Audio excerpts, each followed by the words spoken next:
Telugu YouTube ఛానల్లో మీ వ్యాపార ప్రకటనల కోసం 9154949554 కి కాల్ చేయండి. తెలుగుదేశం పార్టీ ముందుగానే భుజాలు తడుముకుంటోంది. జగన్మోహన్ రెడ్డి హత్యాయత్నం ఘటనలో అనవసర వ్యాఖ్యలతో టీడీపీ నేతలు తమపై వచ్చిన ఆరోపణలకు తామే ఊతమిస్తున్నారన్న వాదనలు వినిపిస్తున్నాయి.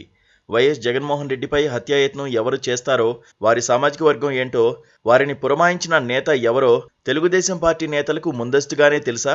హత్యాయత్నానికి పురికొల్పింది టీడీపీ నేతలేనా? అందుకే ఏ నేతపై కేసులు పెట్టే అవకాశం ఉందో, దాడి చేసిన వారు ఏ సామాజిక వర్గానికి చెందినవారో టీడీపీ నేతలకు ముందుగానే తెలిసిందా? పోలీసులను చూడగానే బోండా ఉమా ఎందుకు వణికిపోతున్నారు? పోలీసుల కంటపడకుండా ఎందుకు గోడలు దూకుతున్నారు?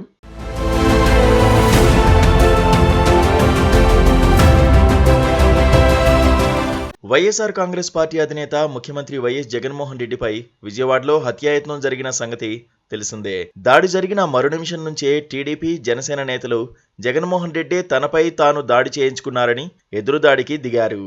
సానుభూతి కోసం డ్రామాలాడుతున్నారని ఆరోపించారు. హత్యాయత్నానికి పాల్పడిన వారి కోసం పోలీసులు గాలింపు చర్యలు ఉధృతం చేయగానే చంద్రబాబు నాయుడుతో పాటు టీడీపీ నేతలంతా బీసీలను దోషులుగా చూపించి వారిని వేధించుకు తినే కుట్ర జరుగుతోందని ఆరోపించారు. విజయవాడ సెంట్రల్ నియోజకవర్గ టీడీపీ అభ్యర్థి బోండా ఉమను కేసులో ఇరికించాలని అనుకుంటున్నారని కూడా టీడీపీ ఆందోళనలు వ్యక్తం చేసింది. పోలీసులు ఎవరినీ పట్టుకోకముందే వారు బీసీలను పట్టుకుంటారని టీడీపీ నేతలు అనేశారు. హత్యకు కుట్ర చేసిన సూత్రధారి ఎవరో దర్యాప్తు అధికారులు ఇంతవరకు తేల్చనేలేదు.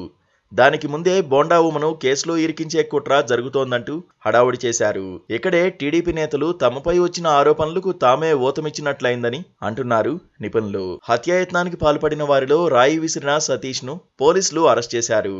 అతను వడ్డెర కాలనీకి చెందిన వాడని తేలింది. దుర్గారావు అనే టీడీపీ బీసీ సెల్ నేత చెబితేనే సతీష్ ముఖ్యమంత్రిపై హత్యాయత్నానికి తెగబడ్డాడని తేలింది.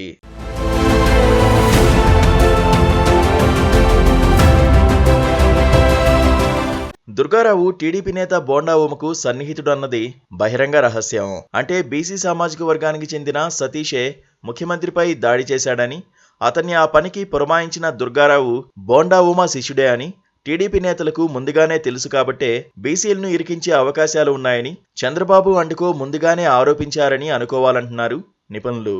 ఈ ఘటన తర్వాత బోండా ఉమ కూడా తనను ఈ కేసులో ఇరికించడానికి కుట్ర జరుగుతోందని అన్నారు. తన పేరు చెప్పమని నిందితులపై పోలీసులు ఒత్తిడి తెస్తున్నారని తనకు తెలిసిందని కూడా బోండా ఉమ ఆరోపించారు. ప్రతి ఎన్నికలోనూ ఆర్భాటంగా నామినేషన్ వేసే బోండా ఉమ ఈసారి గుట్టుచప్పుడు కాకుండా ఎవరికీ తెలియకుండా నామినేషన్ వేసి ఇంటికి వెళ్లిపోయారు. భద్రతా ఏర్పాట్ల పర్యవేక్షణలో భాగంగా 2 పోలీసులను బోండా ఉమ ఇంటికి సెక్యూరిటీ కోసం పంపారు అధికారులు. వారిని చూడగానే తనను అరెస్టు చేయడానికి వచ్చారనుకున్న బోండా ఉమ వణికిపోయారు. ఆ వెంటనే టీడీపీ నేతలకు ఫోన్ చేసి పార్టీ కార్యాలయానికి రమ్మన్నారట.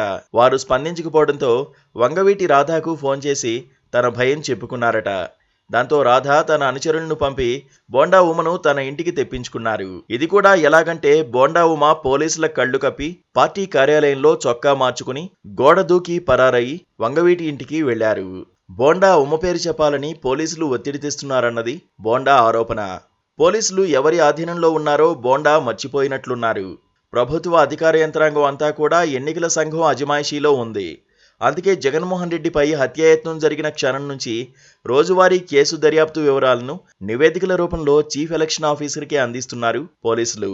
పోలీసులంటేనే భయపడుతోన్న బోండా ఉమ తనపై కేసు పెడితే మాత్రం జూన్ 4 తర్వాత వారి భరతం పడతానని హెచ్చరిస్తున్నారు. పోలీసులు ఉమకు ఎలాంటి నోటీసులు ఇవ్వకముందే ఉమ భయపడ్డానికి కారణం ఈ హత్యాయత్నం ఆయనే చేయించారు కాబట్టే అంటున్నారు వైసీపీ నేత వెల్లంపల్లి శ్రీనివాస్. ఒకవేళ హత్యాయత్నం చేయించిన దుర్గారావును బోండా ఉమానే ఆ పనికి పురమాయించి ఉంటే ఆ విషయం కూడా పోలీసుల దర్యాప్తులో బయటపడుతుంది. బోండా ఉమ పేరును అధికారులు చెప్పకముందే బోండా ఉమ తన పేరు చెబుతారని, తనను కేసులో ఇరికిస్తారని ఎలా చెబుతున్నారు? ఆయనకు ఏదైనా కర్ణపిశాచి వచ్చి చెవిలో చెబుతోందా అని నిపుణులు నిలదీస్తున్నారు.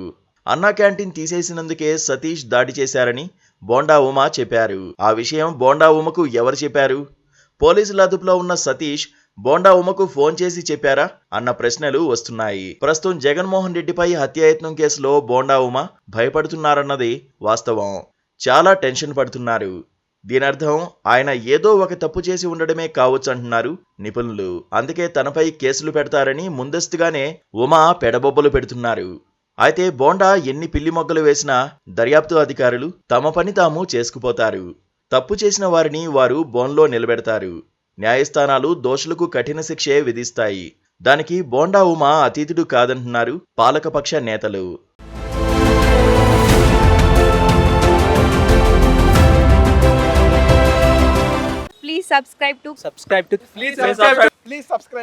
Please subscribe to KTV Telugu. KTV Telugu. KTV Telugu channel.